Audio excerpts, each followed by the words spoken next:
Amigas, amigos, ¿qué tal? ¿Cómo están? Qué gusto poder saludarles en una emisión más de En Seguridad y Justicia Somos Todos.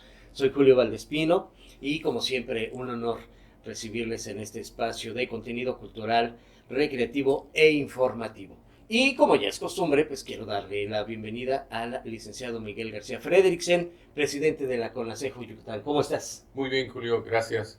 Aquí con el gusto de siempre, con el fin de hablar de temas de prevención del delito, cultura de la legalidad y participación ciudadana. Y bueno, pues hoy quiero que por favor nos presentes a los invitados de lujo que tenemos. Gracias. Como primero las damas, tenemos presente a la Xiomara Y. Espadas. Así es, correcto. Un gusto y un placer estar con ustedes. Gracias. Y del lado derecho tenemos al licenciado Miguel Yáñez, que está acompañándonos, experto en materia laboral y que nos va a hablar de este tema ahorita. Muchas gracias por la invitación a todas y a todos ustedes. Muchísimas gracias. Y bueno, pues el tema laboral es un tema muy interesante y me gustaría comenzar, licenciado, si me lo permite, que nos contara qué vientos lo trajeron a Yucatán, porque usted no es de acá. Pues no, pero fui invitado por el Estado para trabajar en la Junta Federal número 21 con sede en esta ciudad de Mérida, Yucatán. Ese fue uno de los motivos por los cuales estamos aquí y pues ya me van a dar mi carta de reconocimiento en el Estado, así es. Pero antes de llegar acá, usted tuvo una carrera bastante interesante, por decirlo menos. Pues bueno, miren ustedes, hemos llevado a cabo una serie de trabajos de carácter laboral y como lo es en la Facultad de Derecho, soy egresado. Mi número de cuenta es 65 14 89 47 y generación 69 73. Ahora bien, nos hemos especializado en la materia laboral porque precisamente hemos llevado una serie de cursos y un diplomado en Derecho Laboral y Seguridad Social. He de hacer mención, si me lo permiten, que esto se da con fuentes internacionales cuando el general Bismarck en el año de aproximadamente 1889 le dice al Kaiser alemán, desde luego, que era preferible llegar a una buena concertación laboral que una huelga. Entonces, desde allí ya tenemos indicios de cómo se han estado manejando. Y ahora bien, en las fuentes nacionales, los primeros brotes que se dan es en la administración del presidente Porfirio Díaz. Tenemos la de la huelga de Cananea, tenemos la huelga de Río Blanco y otros brotes de inconformidad con el presidente Díaz, incluyendo a Ricardo y Enrique Flores Magón, que se van al exilio a San Luis, Missouri, y allá llevan a cabo el pronunciamiento del manifiesto. Ahora bien, después de los acontecimientos de la salida de Porfirio Díaz, el triunfo de Madero y Pino Suárez, el asesinato por parte de Huerta, pues ya vienen una serie de brotes de guerras fratricidas que no nos llevaron a nada. Es cuando el presidente Venustiano Carranza le dice a la Comisión de Seguridad que tiene que crear eso, una Comisión de Seguridad Social, y es la comisión encargada a través del diputado Pastor Larroa el que lleva a cabo los principios en el artículo 123 constitucional y posteriormente en el año de 1932 con la creación de la Ley Federal del Trabajo. Hasta ahí podemos hablar de los inicios de de lo que es la seguridad social. Sabemos que en aquellos entonces había jornadas de trabajo de 18 horas para las mujeres, no importaba que estuvieran en cita, en estado de gravidez, para los niños, para los jóvenes, jornadas de 12, de 14 horas. Todo eso vino a redundar en lo que acabo de comentar del presidente Venustiano Carranza. Luego entonces, ya en la actualidad, tenemos y gozamos de una ley federal del trabajo que rige y es empática con los factores que integran a los trabajadores y a los patrones. Es decir, hay obligaciones como hay derechos. Y para no ir tan lejos, precisamente en esta semana que está corriendo, un grupo de diputados del Congreso del Trabajo pues está llevando a cabo las iniciativas para reducir la jornada laboral, es decir, de 48 horas a 40. Luego entonces, todo lo que son las instituciones que representan a los trabajadores, como la CTM, como la CROC, todas ellas, y Coparmex, Canacintra, Concanaco, se están poniendo de acuerdo precisamente para que no nos resulte nada más las juntas y no lleguemos a ningún acuerdo. Los motivos que tienen son muy respetados, pero claro, siempre viendo a la parte patronal y a la parte trabajadora. Ahora bien, los cambios que ha habido en este sexenio a través de las juntas locales y federales, pues han sido muy benéficos y acogidos por todos y cada uno de los abogados que litigamos en materia laboral. Si bien es cierto que de momento no sabemos algunos procedimientos, pues ya con el trabajo y las rutinas nos iremos acostumbrando, pero siempre los cambios serán benéficos. El tema laboral es importante.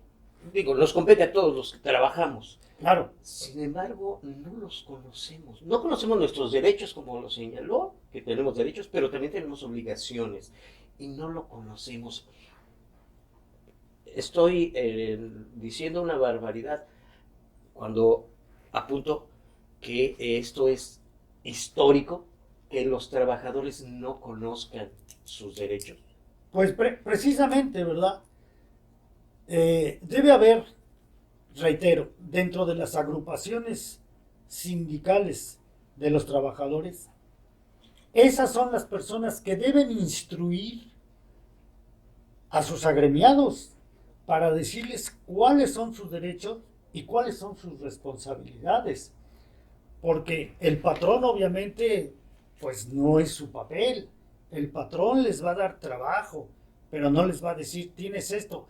Ahora bien, también es cierto que en los contratos individuales de trabajo, por tiempo determinado, por obra determinada, por tiempo indefinido, trabajo a domicilio, y precisamente la Ley Federal del Trabajo, que es una de las leyes reconocidas mundialmente, pues está precisamente viendo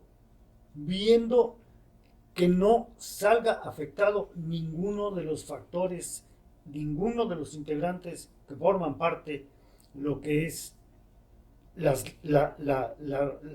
leyes que rigen tanto al patrón como al trabajador. Y debe haber esa orientación tanto para unos como para otros, porque hay unos contratos pues, que no están apegados a la ley. Entonces, la orientación, la asesoría debe ser de carácter general para que sepan cuáles son nuestras leyes, cuáles son nuestras responsabilidades, cuáles son nuestros derechos y cuáles son nuestras obligaciones para ambas partes. No sabemos qué derechos tenemos y me voy a referir a uno muy sencillo y ya ustedes por favor ahondarán un poco más. Por ejemplo, cuando uno está trabajando, cuando le obligan a firmar una renuncia. ¿Qué tan legal es esto? ¿Cómo podría uno defenderse? Porque ocurre lamentablemente muchas veces. Sí, efectivamente, como usted muy bien lo dice, es muy lamentable que haya patrones que le digan al trabajador o a la trabajadora, aquí está tu contrato individual, pero primero me firmas esto. Y no nada más lo firman, estampan también su huella digital. O sea, son medidas que no nos llevan a ningún lado. Es decir, el trabajador, desde ese momento en que acaba de ingresar para la empresa, como se le quiera llamar, Ujú. pues ya desde ahí está en un estado de desventaja, porque si viene alguna situación, independientemente de que el contrato sea por tiempo determinado o indeterminado, con el solo hecho de haber estampado su firma y su huella digital, pues ya sabe el patrón que si es demandado ante cualquiera de las juntas federales o locales, pues no le preocupa porque dice ahí está la renuncia. Entonces, esas medidas deben ser acabadas. Esas medidas unilaterales por parte del patrón no nos llevan a ningún buen fin. ¿Y estamos obligados como No, empleados? desde luego que no. No. ¿Cómo vamos a estar obligados a firmar una renuncia cuando todavía ni siquiera hemos trabajado? Ujú. Eso está prohibido por la ley. Y claro, ya en el procedimiento del juicio, pues los que defendemos a los trabajadores decimos que para cualquier caso de que el patrón exhiba como medio de que efectivamente el trabajador firmó su renuncia, nosotros, desde antes de que demandemos, pues vamos a ponernos, porque ese es un documento a priori. Es decir, ya lleva una ventaja grande el patrón. Está prohibido por la ley. Ujú. Y muchas veces cuando ya el empleado decide tomar acciones legales contra el patrón, la apuesta es, déjalo, que se canse. ¿Hay alguna forma de que no sé, porque sucede mucho y el patrón, dale largas, yo lo voy a estar haciendo, y mucha gente también apuesta a ello, que dice, mientras más se tarden, más voy a ganar como empleado por sueldos caídos. ¿Esto sigue siendo así? ¿Ha cambiado? Sí, bueno, hay que hacer mención que también existe la otra institución, que es la Procuraduría de la Defensa del Trabajo. Okay. Esta Procuraduría, como su nombre lo dice, es precisamente la que va a ayudar, la que va a asesorar al trabajador y es lo que lo va a defender ante el patrón. El trabajador va y llega y como si fuera su médico de cabecera, le tiene que decir todas y cada una de los hechos y cómo acontecieron. Entonces, el defensor de oficio, que el Estado ha creado esa Procuraduría de la Defensa, porque el trabajador, si no trabajaba, ¿cómo va a contratar a un abogado si no tiene los recursos económicos? Claro. ¿Verdad? Luego entonces, el Estado al crear estas instituciones como es la Procuraduría de la Defensa del Trabajo, local o federal, pues esa es la obligación de los abogados de oficio de defender al trabajador del principio hasta el final. Cualquier trabajador puede acceder a ello. Cualquier trabajador. Y la asesoría y consultoría es gratuita. Así lo estipula la Ley Federal del Trabajo y la ley orgánica que rige desde la Secretaría del Trabajo y Previsión Social. Uh-huh. Ok. Me imagino, licenciado, que tú también habrás tenido algunos casos al respecto donde la intimidación el desconocimiento, es que yo voy a eso, como desconocemos, no tenemos forma de defendernos. Algunos casos habrás tenido, ¿podrías aportar algo al respecto? Sí, Tu de visión. hecho, bueno, así como el experto que es Miguel, quizá no de esa calidad, pero sí de la experiencia que hemos tenido, ¿no? En el caso, efectivamente, hay mucha gente que no conoce sus derechos y sus obligaciones, que no los eximen de responsabilidad, como hemos dicho. Pero, curiosamente, en México se crea a través de la revolución y muchos movimientos sociales que hemos tenido, el derecho antes se conocía como derecho privado y derecho público. Y es en nuestro país donde se crea el derecho social, que es donde viene lo que es el derecho laboral, el derecho agrario. Y esas reformas son en beneficio y protección de los trabajadores. En este caso, como lo dijo el licenciado Miguel Yáñez, efectivamente, quizá el trabajador no conozca sus derechos, pero es ahí donde entra la Procuraduría, en donde los orienta y los asesoran para conocer bien toda la gama de derechos que deriva de la Ley Federal del Trabajo. Entonces, la ley es eso de lo que se quejaban los patrones, que la ley precisamente era más inclinada para favorecer al trabajador, porque era la clase desprotegida y porque se entiende que los patrones tienen el poder económico donde pueden enfrentar cualquier acontecimiento de ese tipo laboral. Los trabajadores que desconocen su ley, existen bastantes áreas de asesoría y de protección que hasta hace poco las reformas tenían una amplia variedad de derechos que los protegían con esta desventaja con el patrón. Pero sí es importante que demos, por este tipo de programas son muy ilustrativos para los trabajadores que conozcan sus derechos y que asistan. Por eso hay mucha información y en el caso que ahorita vamos a platicar, se ha venido reformando mucho lo que son los derechos humanos en esta clase de relaciones de demandas laborales en donde protegen bastante a los trabajadores, ¿no?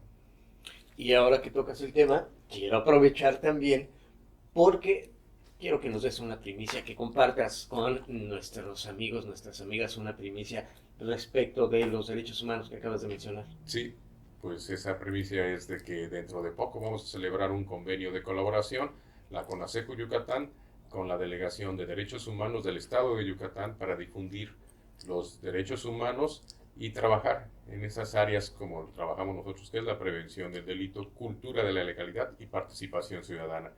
Y los vamos a invitar próximamente a los eventos que vamos a hacer derivados de ese convenio. Perfecto, una gran noticia. Y bueno, vamos a seguir con la cuestión laboral. ¿Podemos nosotros pertenecer a un sindicato? Sí, desde luego que sí. La misma Ley Federal del Trabajo y desde luego que nuestra Constitución del 17 son muy específicas al poder decir que todos los individuos son libres de sus derechos y la creación de las asociaciones. En este caso, pues son los sindicatos, ¿verdad? Y los sindicatos no únicamente son para los trabajadores, también para las agrupaciones patronales. Luego entonces, los sindicatos de los trabajadores, pues los tenemos muy conocidos, la CTM, la CROC, la CROM, y algunos otros que se han ido creando a través del tiempo, precisamente por las organizaciones de los trabajadores, para que ellos sean los representantes de forma individual. Es decir, también hay demandas colectivas, donde un sindicato demanda a otro sindicato para pertenecer a una sola agrupación. Quiero decir lo siguiente, por ejemplo, Pemex tiene su sindicato, Teléfonos de México tiene su sindicato, Comisión Federal tiene su sindicato, pero eso no quiere decir que algunos trabajadores de esas empresas se puedan ir constituyendo en otros sindicatos siempre y cuando cumplan con los requisitos de ley. La Ley Federal del Trabajo es muy clara al respecto y dice que después de 2, 3, 4 miembros pertenecientes a una agrupación pueden ir a la Secretaría del Trabajo a tramitar su ingreso como trabajadores de una asociación o de un sindicato. Y luego ya después de que sea reconocida, pues tendrán los derechos y las obligaciones que tienen los otros sindicatos ya establecidos en esa empresa o en esa institución. Entonces, ya hemos hablado de los trabajadores de forma individual y ahorita nos está tocando el tema de los trabajadores de forma colectiva, que también está contemplada en el artículo 123 constitucional, así como en la Ley Federal de Trabajo que nos rige. Ok. Yo tengo esta idea porque oía cuando estaba más chico a los mayores y los sindicatos conformados para defender los derechos del trabajador perdieron la brújula y ya eran más bien herramientas o formas para seguir cooptando los derechos de los trabajadores. Y recientemente, hace un par de años, no sé si cuánto usted, por favor, ahorita no lo podrá mencionar, ha habido ya reformas en cuanto a los sindicatos, la constitución de los sindicatos, sus formas de elección. Es muy cierto.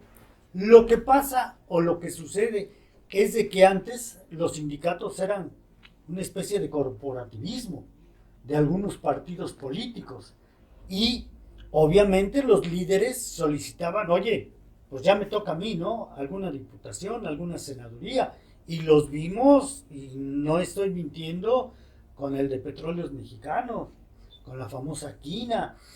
Acaba de fallecer Romero de Champs, que también, pues, esas anomalías de las cuales se dan en los sindicatos, tanto de instituciones paraestatales o desconcentradas del gobierno, pues también hay que verlas en el aspecto privado, es decir, de empresas como, perdón por las expresiones, de empresas como Walmart, que tienen y deben tener sus sindicatos que defiendan y que orienten y que asesoren a sus trabajadores.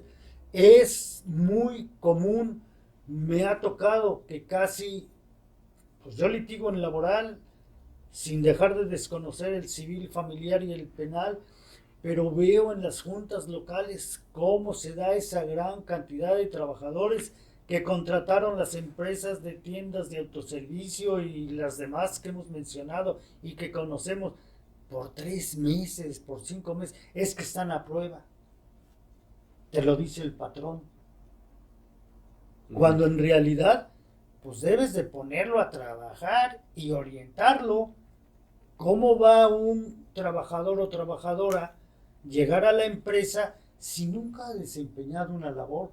Esa es las dos situaciones. Si hay algún sindicato, que la oriente al trabajador o trabajadora. Y si es el patrón, pues de la misma forma, porque va a generar unos dineros pues para ese patrón, para esa empresa. Luego entonces no dejemos de pasar por encima esa relación de cordialidad para que las partes estén de común acuerdo y dejemos que las juntas sigan en donde están, pero que ya no estén como en la actualidad lo vemos, con una de problemas de trabajadores porque han sido despedidos injustificadamente. Ya para concluir esta charla, que vamos a tener muchas más porque es muy amplio. Por supuesto. El derecho laboral. Y esto que lo voy a pedir, pues, de manera sencilla, sé que no es tan sencillo hacerlo, Pero podríamos hacer un diagnóstico de cómo está México en general en la cuestión laboral y Yucatán particularmente, también en la cuestión laboral. Sí, desde luego. Pues a través del tiempo nos hemos dado cuenta, con estos años de experiencia que ya tengo, pues que sí hay una serie de anomalías. Y una de ellas es, por ejemplo, empresas transnacionales que se vienen a la frontera a maquilar. ¿Y por qué se vienen a México? Pues porque los salarios pues son cortos, son baratos y le cuesta menos al empresario extranjero. Dice, aquí voy a invertir y aquí voy a poner mi empresa. Vamos a poner un ejemplo. General Motors en Estados Unidos, en Detroit. Un trabajador especializado gana la hora a $50 la hora. A $50 la hora. Con estadísticas. Un trabajador de la misma empresa General Motors en la Ciudad de México, pues yo creo que gana los $50, pero a la semana. Entonces allí no hay empatía, allí hay una discordancia. Precisamente los gobiernos, tanto de Estados Unidos como de México, pues se deben poner a trabajar. Tiene que haber esas reuniones de mesas bilaterales para llegar a buenos consensos. Es muy fácil, como otro ejemplo que quiero comentar. Uno va a la tienda de autoservicio y te compras unos zapatos, tenis, de la marca que quiera, y le levantas para verle la lengüeta, para verle la marca, hecho en Filipinas, hecho en Tailandia. ¿Por qué? Pues porque pero son de Estados Unidos. No, los maquilan en aquellos países y le sale tan barato a la firma que prefiere hacerlo allá y traérselos y no los vende. Pues aquí también, los pantalones de marca muy importante, que los dueños están en San Francisco, judíos, Levi, los famosos Levi's, pues le conviene más a ellos hacerlos aquí, maquilarlos, y se los llevan a Estados Unidos, y vamos a Estados Unidos y pero son Levi's. He ahí el gran problema que tiene el Estado mexicano para llevar a cabo, reitero, esas mesas de intercambio bilateral para que los trabajadores mexicanos no salgan tan afectados. No me quiero referir a los de Estados Unidos, porque pues ellos allá están bien. A los mexicanos, trabajadoras y trabajadores. Toda la línea fronteriza del norte está llena de maquilas. Cierto.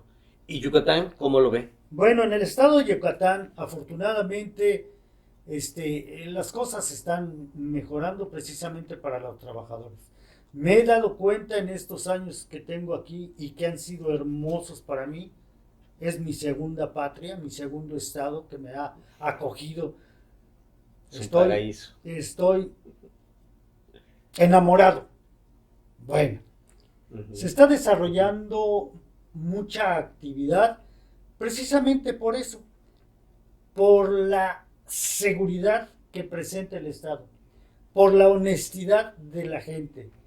Aquí puede uno andar a la 1, 2, 3 de la mañana, dejas tu coche con las puertas abiertas o con los cristales, la casa. No deja de haber algunos delitos, pero no se comparan con los que suceden en otros lamentables estados del interior de nuestra república querida. Ahora bien, aquí se están llevando a cabo una serie, precisamente por la seguridad que ha demostrado el Estado a través de sus presidentes y sus gobernadores, de que la industria de la construcción está creando a pasos agigantados una serie de edificios que decían 10 pisos en un lugar como Mérida. No es posible. Pues sin embargo ya es posible, y no de 10, de 20 y de 30. Hay una gran generación de fraccionamientos que el Estado de Yucatán nos está permitiendo venir, pues todos esos trabajadores de la obra, con el debido respeto, albañiles, pues son los que la crean, y la crean muy bien, y son originarios de aquí, de Yucatán, y son descendientes de aquella gran cultura como son las grandes naciones mayas. Es un privilegio haber venido aquí, y bueno, pues ojalá y nuestros próximos gobernantes sigan teniendo esa actitud de la seguridad y el buen empleo para trabajadoras y trabajadores del Estado. Ok, muchísimas gracias. Saco yo algunos temas, a lo mejor para futuras charlas. Podríamos abordar temas como las condiciones de seguridad en el trabajo, que también son tan importantes, y ahorita que está hablando usted de la construcción, que son vitales, condiciones de higiene, el trabajo agrícola, que también en algunas condiciones rayan en la esclavitud, sobre todo en el norte del país. Entonces, muy cierto. Me gustaría, licenciado, que platicáramos la próxima al respecto. ¿Les parece a ustedes? Con mucho gusto. Perfecto, pues Con mucho gusto. no me resta más que agradecerles, amigas, amigos, el favor de su atención. Licenciado, agradecerle y darle la bienvenida a la CONACYT. Xiomara también, muchísimas gracias. Licenciado, ¿quieres agregar algo más? Invitarlos nuevamente a la próxima emisión, que estén pendientes de lo que hacemos en la Confederación, y ya saben, las asesorías gratuitas que brindamos en materia laboral, en otras áreas, para que se comuniquen con nosotros y nos escriban, y estamos ahí para atenderlos. Y a ustedes muchísimas gracias, amigas, amigos, y les invito para que sigan viendo nuestros contenidos. Quiero invitarles para que nos veamos la próxima, aquí, a través de Miroe TV, en Seguridad y Justicia Somos Todos. Gracias, familia Miroe TV, por todo el apoyo.